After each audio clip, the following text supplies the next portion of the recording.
Asiva, this is LaserBolt, and what is up? Welcome to today's video, guys. Today, I bring you the best Pyromancer Endgame build. And I know you guys got a lot of questions because some of you Pyromancers are looking at like, what do you mean best? I have the best Pyromancer build. I'm going to explain why this is the best one. And this is definitely the one you guys got to be trying to get for. If you guys are missing any of the armors that I'm going to be mentioning here on today's video, make sure you guys stop by our live streams. We stream every single day except Saturdays between 4 p.m. Pacific Standard Time. If you guys need help, we'll help you get the pieces that you guys are looking for. So let's go ahead and dive on in. If this sounds like something you're definitely interested in, a like would be greatly appreciated. And let's dive in and talk about the best Pyromancer build. This is officially known as the LaserBolt King Pyromancer build. So what exactly makes this build a little bit different than other builds? Well, as Pyromancers, I've seen like the community is divided. You have your debuff Pyro, and then you have your Pyromancer that's mostly to do damage and do fast clears. This one combines both of those and makes one complete build that's going to be beneficial for people who like to play as a team and people who like to play in by themselves. That's what makes this build really amazing. I've seen other build videos. It's like they tell you, if you want to play with someone, you got to do this skill tree. If you want to play with yourself, you got to do this skill tree. None of that. With this one right here, all you got to do is put the build together. You'll be able to play with friends and without friends. So regardless of what that is, let's go ahead and dive in and talk about the skills we're going to be using to make this build happen. So we're going to be combining 3 sets of skills. Primarily, these are almost all similar skills as almost all the other builds are. But we're going to be taking the combination of Heat Wave, which basically what that does, it makes you throw that Ugo Flame. If you guys play Street Fighter, you guys should know exactly what that's all about. We also have Ash Blast. This creates an anomaly blast that inflicts ash into all the enemies within a large radius around you, which is really important. So everybody's going to be ashed effect. Then we have Overheat, which what this does is that it does an interrupt. This is part of an interruption skill, but the most important part of here, it deals 6,000k damage to all the enemies within the large radius and interrupts their skills.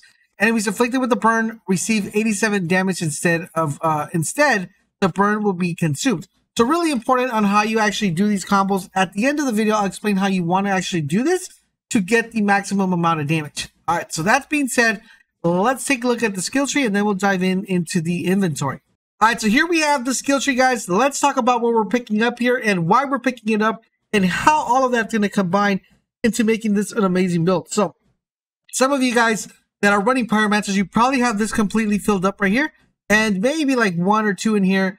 Some of you guys who are running builds have this middle tree filled up and a little bit of this tree. This is one that's going to be taking a huge advantage of everything that we possibly can that's focused on anomaly to give us the best build possible. So here's what we have, guys. We have increased anomaly power by 6%, once again allowing us to do more anomaly damage. We have this one right here, which is going to reduce the cooldown of explosion skills. So our cooldown and explosion skills are really good. Then we're going to have increase your anomaly power. We're going to go up 1, increase your weapon damage with anomaly power. This is extremely important because we are going to be running weapons. Of course, we're still going to be using weapons, but mostly we're going to be using our skills.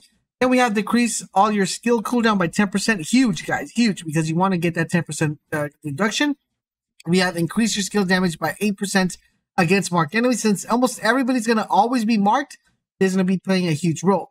Then, guys, we're going to go with increased anomaly power. We're going to go to the bottom 3 and then we'll go up, okay? Then we have increased weapon damage, basically with anomaly power by 5%. Anomaly power damage right there. And increased skill life leads, really good since we're using our skills every single time. We're going to be getting our health back that way. We have increased your anomaly power by 6%. We have increased your resistant piercing by 15%, which is going to help us against elites. We have increased damage against elites by 10%. Once again, picking up that extra elite damage. So we should theoretically be able to kill these enemies really fast. Then we have reduced explosion skill cooldown by 15%. And then we have increased explosion skill base damage by 30%. Now, the ones we're picking up here, guys, are really important because it's going to increase your damage 20% against enemies below 30 health. Really important since the majority of the time when you're already killing an enemy, they're going to be really low of health by the time you get done with them. And sometimes you just pretty much wipe them off the map like you saw in the gameplay. We're also going to increase your max health. Once again, picking up a little bit more health right there. We have the moment a burn ends, an enemy's inflicted ash status. So basically, when you do the Ugo Flame, right, and that ends, which is the burn effect, ash is going to be applied. And remember, we're doing damage with ash as well. So it's extremely important that we're proccing ash as much as we can. Then we have increase your weapon damage by 10% against marked enemies. Everybody's marked, so that's a 15% increment with this one and the 5 that we're picking up from down here. And then we have activating your immobilized skills increases your anomaly power by 45% for 10 seconds. So basically, every single time we activate our immobilized skill, we're going to be picking up 45% damage. So if we go here back to the skills, it's really important. Every time we're doing this, we're picking up that extra anomaly power burst. And in addition to that, guys, every time we're doing this, which is going to be damaging people, we're going to be every time we're doing this and this ends, we're doing ash burn here. Really important on how that works out. So with that being said, let's take a look at the inventory and see what weapons we're going to be using. As you guys know me, I love using these 3 weapon combos. I think there's the best weapon combo, especially for anomaly builds. These are the best ones. I'm going to give you a suggestion on what maybe you could substitute here, but I think these are the best combos you could possibly have. So we have the Dead Shield, which is really important. We're running it with Fortress and Moaning Winds. We're running the anime, which is Moaning Winds and Fortress. Basically, we're using Moaning Winds just to kind of overkill the enemy. Theoretically, we won't be using that much, but we will be using it quite often. And last but not least, guys, we're running the Torrent Agony, Moaning Winds, and Clip Combustion to get that extra damage. Remember, if you're missing any of these weapons, hit me up on stream. We'll be making sure you guys pick them up. Now, the weapon you could replace from here is you could probably replace the Dead Shield and pick up the Pyri and do Shadow Comments and Moaning Winds. This is actually pretty helpful. It helps you kill multiple enemies at once because that Shadow Comment is going to be dropping down. Because this is a slug variant of a shotgun, so you should be able to do enough damage right here. So that is the weapons I would recommend. Once again, if you're missing them, hit me up on stream. We'll try to get them for you. Now, for what we're running for our character, guys, is we are running a 3 Akari piece. We're running the helmet, the chest, and the boots. I know a lot of people have been requesting where to get the boots. I'll have a video on the location on where to actually get that, and also a piece that you're going to need to actually make this build viable. So here we go. We have the helmet of the Akari. We're running anomaly power, skill, life leech, and status power. All the Akari pieces are going to have that. So it's not the most optimal, but hey, we can't really do nothing because these drop with these set stats, right? So right here, we're keeping the Fire Tsunami, which is Heat Wave, increases the width of the firewall. That means you're going to be able to cover more people at once. But we are picking up Death Sentence. This is extremely important for this build. And you're going to need the Torrent helmet for that. That is only able to drop on the... I don't want to say the word only, but it's more likely to get this mod from your character, which is a Pyromancer. You can get it from other characters. I got it on a Devastator, but Pyromancer is the way you want to go here. So now, if you need finding help on this helmet, I will have a video up tomorrow on its location, so make sure you guys keep it locked in the channel so you guys know exactly where to pick that out and the best farming location for that particular helmet. So Death Sentence, what it does Ash Blast. Your weapon damage and anomaly damage against enemies inflicted by the skill are increased repetitively by 40 to 30%. So every time you do Ash, guys, you're going to be getting 40 to 30% extra anomaly damage on top of the 45 and the other 45. So you guys get the idea. A lot of anomaly damage being procced by that right there. Next up, guys, we're getting the armor of the Akari. We're keeping the detonator mod, which is decreases the skill cooldown by 50% for overheat. Gives you that nice reflective cooldown. And we're putting Captain Hunter on here so we could do more damage against those captains because the enemies pretty much die after one complete proc. Then, guys, we're doing Great Torches. This ones right here are not important. I just mentioned the name just to mention it. But what we're looking for here is the 3 God stats. Anomaly power, cooldown reduction, and status power. Those are the go-to ones that you want to go with. Theoretically, you could substitute status power by applying skill life leech if you want to be a little bit more tankier. But it is not needed, guys. You pretty much never die here as long as you keep tagging the enemies. You should be good to go. And we ride Right the Wave, which came with this one, which is Heat Wave. The skill can activate more than once.